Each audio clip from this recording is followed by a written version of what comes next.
Hello my dear students, my name is Saif Ansaba. Welcome to my Arth study channel. Students, आज हम पढ़ने वाले हैं आपकी बुक अपनी ज़बान क्लास 8 का चैप्टर नंबर 3, जिसका नेम है ना हुई करौली। अब करौली का मतलब क्या होता है बच्चों? शिकारी का चाकू। अब इस चैप्टर में ये जो चैप्टर है आपका, ये जो है वो किसने लिखा है? ये लिखा है पंडित रतन नाथ सरशार ने। और ये जो आपका चैप्टर है ना, ये फसाना-ए आज़ाद से लिया गया है। यानी ये एक बहुत बड़ा नॉवेल है फसाना-ए आज़ाद, उसमें से ये छोटा सा पार्ट लिया गया है आपका ये जो चैप्टर है, ठीक है। और इसमें जो है हम किसके बारे में पढ़ने वाले हैं? इस चैप्टर में हम दो कैरेक्टर के बारे में पढ़ने वाले हैं जो कि बहुत मशहूर कैरेक्टर हैं उस नॉवेल के फसाना-ए आज़ाद के। तो उनका नाम है, पहले का नाम है आज़ाद और दूसरे का नाम है खूजी। अब इस सबक में जो ये खूजी की हिमाकतों की तस्वीर कशी की गई है और ये दिखाया गया है कि वो मार खाने के बाद किस तरह अकड़ता है, और ये बताने की कोशिश करते हैं कि वो पिटे नहीं है बल्कि उन्होंने कई लोगों को मार मार कर दुरुस्त कर दिया है। तो अब चले पढ़ते हैं इन खूजी के बारे में कि कैसे वो पिटते हैं, लेकिन तब भी वो क्या क्या बातें बनाते हैं कि उन्होंने कैसे लोगों को मारा है। तो मियाँ खूजी और आज़ाद को लखनऊ आए काफ़ी दिन हो चुके थे। यानी ये जो मियाँ खूजी हैं और आज़ाद जो हैं वो लखनऊ आए हुए थे काफ़ी दिनों से। तो लखनऊ के सैर सपाटे और यहाँ के नवाबों की महफिलों से इनके दिल जो है वो ऊब चुके थे। अब सैर सपाटे होता है चहल पहल, तो ये जो खूजी थे और ये जो आज़ाद थे वो लखनऊ में जब आए तो ये जो है वो चहल पहल की वजह से और नवाबों की महफिलों से बहुत ज़्यादा उकता चुके थे, ठीक है। सराय में क़याम था। सराय यानी जहाँ पर मुसाफिर खाना होता है, जहाँ पर मुसाफिर ठहरते हैं, तो ये सराय खाने में रुके हुए थे। तुर्की का सफ़र सवार था। यानी अब इन्हें अगला सफ़र कहाँ करना था? तुर्की का। तो तुर्की का सफ़र सवार था और दोनों सफ़र की तैयारी में मसरूफ़ थे कि एक रात अजीब वाक़या पेश आया। यानी ये लोग पैकिंग वगैरह कर रहे थे तुर्की जाने के लिए, लेकिन रात में एक अजीब वाक़या पेश आया, कुछ अजीब सा हुआ। अब वो क्या हुआ था कि जैसे ही खूजी दिन भर के थके हारे पलंग पर दराज हुए, यानी पलंग पर जैसे ही लेटे, ज़रा देर में इनकी आँख लग गई। आप जाने के सराय की खाट खटमलों का बसेरा। पिछले पहर से ही खटमलों ने मियाँ खूजी को भंबोड़ना शुरू कर दिया। यानी रात से ही जो खटमलों ने खूजी को भंबोड़ना शुरू कर दिया। बदन भर का खून जूंग की तरह पी लिया। जूंग जो है वो इंग्लिश में कहते हैं लीच, एक कीड़ा होता है जो खून पीता है। तो बदन भर का खून जो है इन खटमलों ने इस तरह पी लिया जैसे जूंग की तरह, जैसे जूंग पीती है ना, जो जूंग कीड़ा होता है वो पीता है, तो उस तरह उसने ये जो खटमल थे उस तरह खूजी का पूरा खून पी लिया। जिस्म छलनी कर दिया। एक तरफ थकन, दूसरी तरफ नींद का गलबा, यानी बहुत तेज़ नींद आ रही थी और थकान भी बहुत हो रही थी, और इस पर खटमलों की योरिश, यानी खटमलों का जो है हमला। मियाँ खूजी झिल्ला उठे। आँख खुल गई, चिराग रोशन किया, देखा तो हज़ारों लाखों की तादाद में खटमल बिस्तर पर रेंग रहे हैं। उन्हें जो देखा तो मियाँ खूजी का पारा चढ़ गया, चेहरा भभूका हो गया और लगे गुस्से में चीखने चिल्लाने। यानी जैसे ही खटमलों को देखा उन्होंने चिराग जला के, यानी लाइट जला के, जो ये लैंप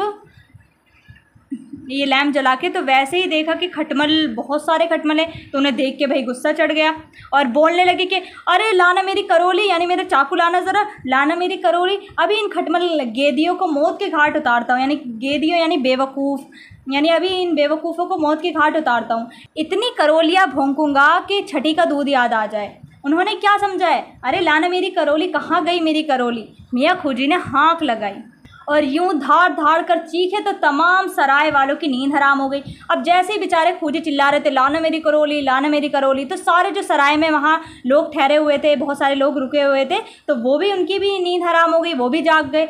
वो ये समझे कि चोर आ गया है। हर तरफ लेना पकड़ना जाने न पाए का शोर मच गया। यानी हर तरफ शोर मच गया कि चोर आ गया है। सारी सराय में हुल्लड़ मच गया। हड़बोंग का ये आलम कि कोई आंख मलता अंधेरे में टटोलता है, कोई दे फाड़ फाड़ कर अपनी गठरी को टटोल कर देखता है कि कहीं उनका सामान तो चोरी नहीं हो गया है। कोई खाट के नीचे से अपना संदूक खींचता है कि कहीं मेरा संदूक तो नहीं ले गए। कोई मारे डर के आंखें बंद किए दुबका पड़ा है। कोई लाठी हाथ में लिए चोर के पीछे भागता है। चोर चोर, लेना पकड़ना जाने न पाए, जागते रहना के शोर से कहराम मच गया। यानी सारे सराय में जो है वो मतलब एक तरीके से हल्ला गुल्ला हो गया कि भैया चोर आ गया, अपना सामान सारा मतलब कि अपने पास रखना और चोर जाने ना पाए, ये वो मतलब बहुत ज़्यादा शोर मच गया।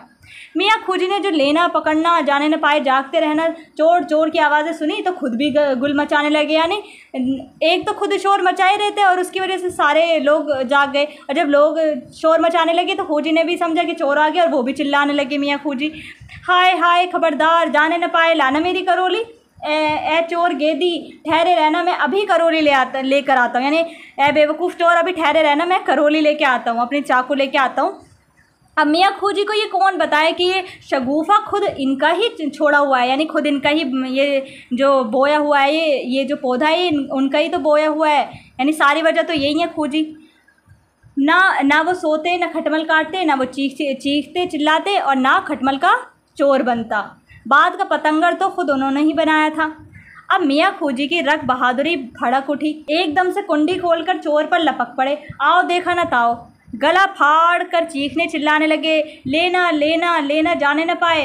और एक तरफ को जिधर से ज़्यादा आवाज़ें आ रही थी तेज़ी से बढ़े। चारों तरफ अंधेरा था, किसी चीज़ से टकराए और ठोकर खाई और अर्धम औंधे मुंह ज़मीन पर आ रहे। बदकिस्मती से वहाँ कुम्हार के बर्तन रखे थे, इन पर जो गिरे तो बर्तन चकनाचूर हो गए, जिस्म से खून रसने लगा, यानी बहने लगा जिस्म से खून। कुम्हार ने जो देखा कि कोई बर्तनों पर से कूद कर, कुम्हार कौन होता है जो बर्तन बनाता है, तो उसके बेचारे के बर्तन ही सारे फूट गए। कुम्हार ने जो देखा कि कोई बर्तनों पर से कूद कर भाग रहा है तो इसने भी चीखना शुरू कर दिया, चोर चोर पकड़ो पकड़ो, जाने न पाए। ये सुनकर खूजी बर्तनों पर पड़े पड़े खुद भी चीखने लगे, चोर चोर ना हुई करोली वरना। मुसाफिर भटियारे हवाली मवाली, कोई डंडा लिए है, कोई बेद घुमाता है, कोई लकड़ी हिलाता है और मियाँ खूजी टूटे हुए बर्तनों पर बेदम पड़े आवाज़ें लगा रहे हैं। मुसाफिर भटियारे यानी सराय के जो मालिक होते हैं और वहाँ के जो लोग रहते हैं, हवाली मवाली उन्हें कहते हैं। तो कोई डंडा लिए हुए हैं, कोई जो है वो क्या लिए हुए हैं, कोई छड़ी लिए हुए हैं, कोई लकड़ी हिलाता है और मतलब बहुत ज़्यादा आवाज़ें आ रही हैं। ना हुई करोली वरना। तो कुम्हार ने जो देखा कि एक आदमी पड़ा है तो समझा कि यही चोर है। आगे बढ़कर गला पकड़ा, झटके से ज़मीन से खींचा और सीधा खड़ा कर दिया और ज़ोर ज़ोर से चिल्लाने लगा, अरे दौड़ो, चोर पकड़ लिया, चोर पकड़ लिया। आने वालों ने खूजी को चोर समझकर ऐसी खातिर तवाज़ुह की, यानी ऐसी खातिरदारी की, मेहमान नवाजी की, इतना मारा कूटा, इतना ठोका बजाया, इतने लात घूंसे रसीद किए कि मियाँ के इंजर पिंजर ढीले हो गए। अंधेरी रात थी, घटा टोप अंधेरा, यानी रात का अंधेरा था। किसी को क्या मालूम कि चोर है या मियाँ खूजी। लोगों को तो शिकार हाथ आ गया था। मियाँ खूजी चोर बन गए और बेभाव के सहते रहे। यार लोगों ने ताक ताक कर जन्नाटे के हाथ लगाए, यानी खूब ज़ोरों शोरों से मतलब पीटा खूजी को। जब लोग मार मार कर थक गए तो मुसाफिरों में से किसी ने कहा, ए ठहरो ठहरो, ये तो वही खूजी है जो 5-7 रोज़ से इस सराय में ढेरा जमाए हैं। फ़ौरन चिराग जलाया गया। लोगों ने पहचाना तो देखा ये तो वही 13वीं सदी यानी 1300 साल का बालिश्तिया यानी बोना, जो छोटे कद का हो। ये तो 1300 सदी का छोटा बोना, ये छोटे कद का खूजी है। ये तो सब ने एक ज़बान होकर कुम्हार से कहा, छोड़ दे, ये चोर नहीं है, खूजी है, बर्तनों के दाम हम देंगे। अल्लाह अल्लाह करके मियाँ खूजी की जान बची। कचूमर तो निकल ही चुका था, बेदम हो चुके थे बेचारे। जैसे ही कुम्हार ने उन्हें छोड़ा, इनकी रगे हमियत फड़क उठी, ज़मीन पर बैठ गए, कहने लगे, अरे कुम्हार गेदी हटता है या मारू करोली। यार लोगों ने जब खूजी की हालत गैर देखी तो कोई जिस्म दबाने लगा, किसी ने सर सहलाया, किसी ने सहारा दिया और मियाँ खूजी ज़रा सी देर में गर्द झाड़ कर उठ खड़े हुए, यानी अपने कपड़ों पर से धूल झाड़ी और उठ गए। इधर आज़ाद को खबर मिली कि खूजी चोरी करते पकड़े गए हैं, यानी आज़ाद जो है वो उनके दोस्त थे। तो इधर आज़ाद को उनके दोस्त को पता चला कि खूजी चोरी करते हुए पकड़े गए हैं। किसी मुसाफिर की टोपी चुरा ली थी। किसी ने आज़ाद को बताया कि कुम्हार की हंडिया चुराने गए थे। जाग पड़ गई, पकड़े गए। बेभाव की पड़ी, गर्ज के जितने मुँह इतनी बातें। आज़ाद को बहुत सदमा हुआ कि इनका साथी और चोरी की इल्लत में गिरफ़्तार हो, मगर ये बात इनके दिल को नहीं लगती थी। उन्हें यकीन नहीं आता था भला इनका यार खूजी ऐसा करे, वो चोरी चकारी क्या जाने। वो तो बस फिक्राबाजी जानता है, शेखी बिखारता है और दून की लेता है। यानी ये एक मुहावरा है, यानी बहुत डींगे मारते हैं, मतलब बड़ी बड़ी बातें तो फेंकते हैं, शेखीबाजी करते हैं, फिक्राबाजी करते हैं, बाकी तो हंसी मजाक। बाकी तो उनसे चोरी चकारी क्या आती होगी, भला चोरी चकारी भी करता तो कुम्हार की हंडियों की। तो ये सब आज़ाद सोच रहे हैं कि ऐसा वो नहीं कर सकते। आज़ाद को गुस्सा आ गया, जल्दी से चारपाई से उतरे और लकड़ी हाथ में ली कि जो बोलेगा इसको मज़ा चखा दूंगा। और खूजी की मिजाज पुरसी को चला, यानी खूजी को देखने के लिए गए कि वो उनकी कैसी हालत है। अभी आज़ाद अपनी कोठरी से बाहर निकले ही थे कि इनके कान में आवाज़ आई, बात तेरी गेदी की, बड़ा आज़ाद बना फिरता है। ऐसे आज़ाद बहुत देखे हैं। मरदूद चारपाई पर पड़ा खरखर क्या किया और हमारी खबर न ली। ये सुनकर आज़ाद मुस्कुराए। अभी 2 कदम चले होंगे कि क्या देखते हैं कि खूजी झूमता झामता चला आता है और बढ़ाता जाता है। ना हुई करोली, वरना इस वक्त कुम्हार की लाश फड़कती होती। अब हो गए शुरू, डींगे मारने शुरू हो गई ये जो खूजी हैं कि करोली नहीं हुई, वरना तो कुम्हार की तो लाश पड़ी होती। खूजी लड़खड़ाता झूमता झामता आज़ाद की कोठरी तक चला आया, मगर आंखों का अंधा नाम नैन सुख इतना भी न सोचा कि आज़ाद खड़ा है। जब करीब पहुंचा तो आज़ाद ने कहा, खैर हमको तो पीछे गालियां देना, अब ये बताओ कि हाथ पैर तो नहीं टूटे। खूजी बोले कि हाथ पाँव? हाँ, ये लोहे की सलाखें हैं। 50 आदमी घेरे हुए थे, पूरे 50। वो हाथ दिखाए कि सब दंग रह गए। चुटकियों में घेरा तोड़ लोगों को बखेर कर रख दिया। ना हुई करोली इस वक्त कसम अमीर अलैहिस्सलाम की 4-5 लाशें भड़क रही होती। आज़ाद जो थे मिजाजदा थे, मुस्कुरा कर कहा, वो कैसे? क्योंकि आज़ाद को तो सब पता था।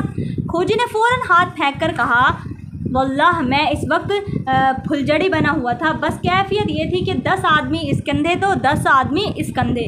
मैं जो फिरा तो किसी को अंटी दी, वो धम से ज़मीन पर गिरा, किसी को कूले पर लाद कर मारा, खट से छपरखट की पट्टी पर। 2-4 तो मेरे रुआब में आकर ही गिर पड़े। 10-12 की हड्डी पसली एक कर दी। जो मेरे सामने आया उसे नीचा दिखाया, मार मार के कुश्तों के पुश्ते लगा दिए। और वो कुम्हार गेदी तो सारी उम्र याद रखेगा कि किससे वास्ता पड़ा था। तो अब मतलब खूजी एक तो पिट के आए हैं वहाँ से और बता के रहे हैं अपने दोस्त को कि मतलब उन्होंने मतलब 10 कंधे पर इधर 10 कंधे पर उधर, मतलब इतने आदमियों को मारा, मतलब खूजी ने अकेले। तो इतनी ज़्यादा वो जो है वो फेंकते थे। आज़ाद ने बहुत गौर से ये सब कुछ सुना और कहा, दुरुस्त फरमाया, आपकी ज़ात शरीफ से यही तवक्को थी। मुर्दा चने कनंद, यानी बहादुर ऐसा ही करते हैं। अच्छा, अब आप कुछ देर आराम कीजिए, सुबह सवेरे नवाब साहब के यहाँ हाज़िरी देना है कि रस्म दुनिया है, इनसे रुखसत भी हो लेंगे। खूजी ये सुनकर झूम उठे और कहा, वल्लाह आज़ाद, तुम भी आलम में इंतखाब हो, लेकिन ये तरक्की का सफ़र और वो भी बहरी रास्ते से ज़रा ख़तरनाक है। खैर कुछ देर आराम कर लो, शब खैर शब खैर। तो चलें बच्चों, ये अल्फाज मायने पढ़ लेते हैं एक बार। अजीब का मतलब होता है अनोखी। योरिश यानी हमला, चढ़ाई। बसेरा यानी सराय या ठहरने की जगह। गलबा यानी छा जाना। हड़बोम उधमबाजी करना, फितना परवाज। हवाली मवाली खुशामदी यानी साथ रहने वाले। तो आप इस ये मतलब जो आसान हो वो आप याद कर लीजिएगा। खातिर तवाज़ु यानी खिलाना पिलाना, यहाँ बतौरे तंज पिटाई मुराद है। यानी हमने पढ़ा था ना कि इतनी खातिरदारी की, खिलाना पिलाना तो नहीं किया, क्या खिलाया पिलाया था, मतलब मार पिटाई हुई थी खूजी की। तो हमियत यानी गैरत। सदमा दुख। करोली यानी शिकारी का चाकू, एक ख़ास तरह का चाकू जो मुड़ा हुआ होता है। तो ये आप लोग अल्फाज मायने याद कर लीजिएगा। बाकी सवाल जवाब मैं नेक्स्ट वीडियो में करा दूँगी आप लोगों को। तो चलें फिर मिलते हैं नेक्स्ट वीडियो में। अल्लाह हाफ़िज़।